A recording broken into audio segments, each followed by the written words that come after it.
History runs deep on Mackinac Island, Michigan. The popular summer destination is visited by more than 700,000 people each year. They come to see its breathtaking beauty, take a long bike ride, and taste some of the sweet treats this place is known for. Everyone you talk to is having a great time. They love to see you, and we love to see them. But it's the soldiers who served high above on the cliffs of Mackinac Island long ago that's just one more reason to make the trip. Fort Mackinac is really one of the Midwest's great historical sites. It's an original military installation built during the American Revolutionary War. When people think of the Revolution, they don't very often think of Michigan. They think of the East Coast and Lexington and Concord and Yorktown and Valley Forge and that whole East Coast theater.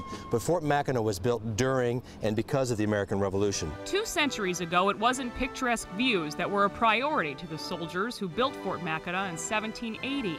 Instead, it was about providing protection. The previous British post in this area was on the mainland, present-day Mackinac City. It was called Fort Michilimackinac, and they moved over here because that fort was wooden, close to the water, very indefensible. They moved to Mackinac Island to take advantage of these wonderful limestone bluffs.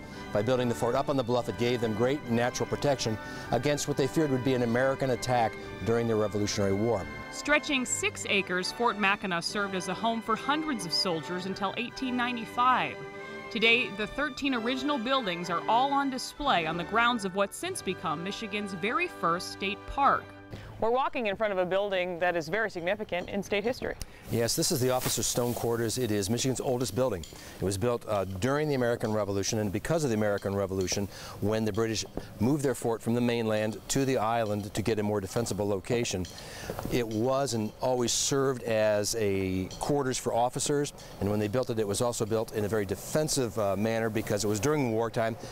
The walls at the base of the building are 8 feet thick, designed to withstand potential attack. And you said there is a lot of upkeep involved with all of these buildings here at the fort. Yes, there is. You know, one of our primary goals, our mission is to restore, preserve, and present these buildings to the public, and we spend a lot of time doing the research necessary to know how they looked historically, and then we have a very talented staff that does almost all of the work to accurately restore them for the public when they come.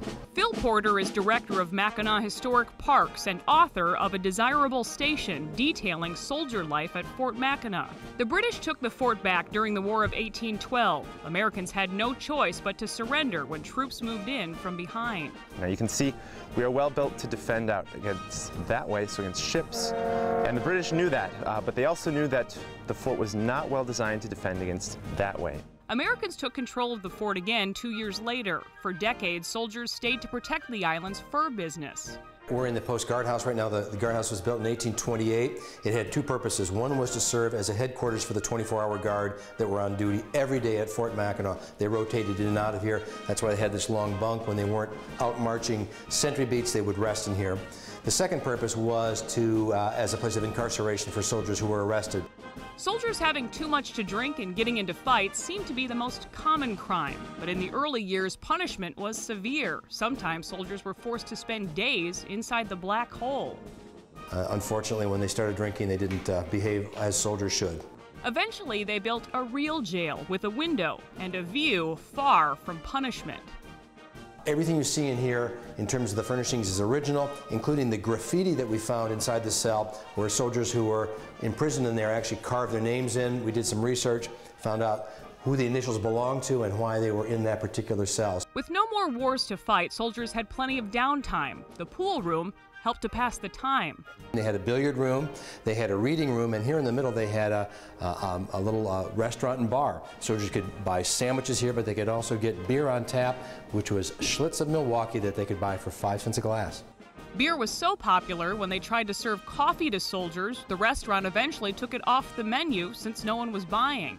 This cartridge is .45 in caliber, contains 70 grains of black powder, hence the name 4570. Slide that into the chamber, close it up, cock it back one more time, and you are ready to fire. The soldiers now live on through interpreters who help tell the story of Fort Mackinac every summer. 200,000 visitors pass through. I'm playing a private of infantry in the United States Army. You can see on my cap, there's the 23rd Regiment E Company. 80 members of the regiment were stationed at Fort Mackinac for 6 years, starting in 1884. Tom Dukes is just one of the staff members that knows what life used to be like here, down to very small details. Okay, so we're holding some cannonballs here. Yes. And they're heavy. They're 6-pound cannonballs made of solid iron, and these are the size that this cannon was designed to fire. So in the summer, be sure to make the trip to this magical island and visit the fort high on a hill, proud of its history. Keeping this history alive is really your job. Yes, it is. Keeping this history alive is important because it's such an important chapter in the history of our country, the Midwest, Michigan, and sharing that with the public is our job. Life to the Max is brought to you by Life Touch, photography for a lifetime.